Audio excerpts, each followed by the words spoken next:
So room EQ is a controversial topic. I've spent a lot of time talking about it actually, and I've spoken out against it in general. It's not that room EQ in itself is bad, but when an integrator or a system designer relies on it to, instead of getting the room acoustic correctly, then you're making a big mistake there. The right way to approach this, and I think the researchers at Harman would even agree with this, is get the room acoustic right in the acoustic domain. In other words, get the room acoustics right first, and then buy the best speakers you can. Because if you have really good loudspeakers, you won't need EQ and you won't want EQ. You're going to want to hear the sound that the loudspeaker was designed to reproduce. And that's a problematic way to go, because if you just think of the two extremes, like if you had a very reverberant room, no EQ could make that room not reverberant, right? And conversely, if you had a very dead room, no amount of EQ is going to change that room from being very dead, right? So you can make minor adjustments, but you can't fix acoustic problems in the electronic domain, right? You're really just changing the response of the system. You're not changing anything acoustically at all. Now in low frequencies, you can affect the way standing waves are perceived. You can't eliminate standing waves.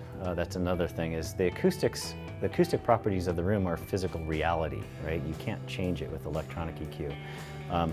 In the low frequencies, you can minimize some peaks that occur because of standing waves, but you can't fill in the dips. You know, the dips are caused by cancellation, and if you try to put more energy into the frequency where the cancellation occurs, it still cancels.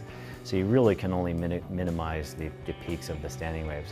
You're actually better off positioning the subwoofers so that they cancel the standing waves, and the standing waves never occur in the first place. So that's an acoustic solution to the low frequency standing wave problem, is the better way to go. EQ would be your second tool that you would reach for.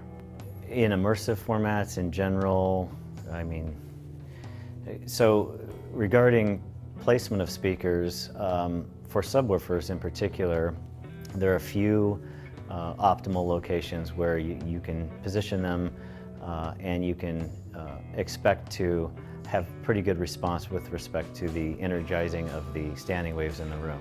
Really, the acoustic problem should be addressed in the acoustic domain. In other words, the acoustic treatments and the materials in the room that affect the actual acoustic response of the room should be dealt with first and optimized. And then secondarily, you buy the best electronic components and loudspeakers you possibly can. And then the third thing that you apply at the end would be the electronic equalization.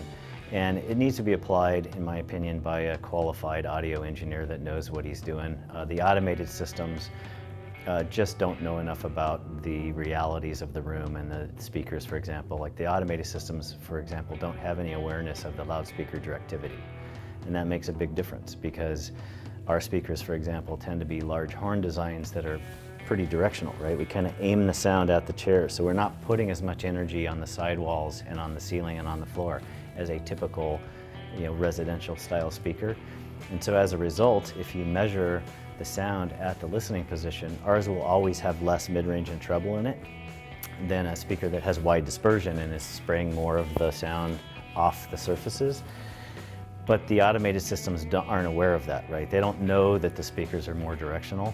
And so they'll always try to EQ for that target curve, which will, and invariably with our speakers, cause it to, the systems will either pull a bunch of mid-bass out because it'll perceive too much mid-bass, or it'll put a bunch of mid-range and treble in to try to get that fact for the directivity, and you end up with a very bright, aggressive sound.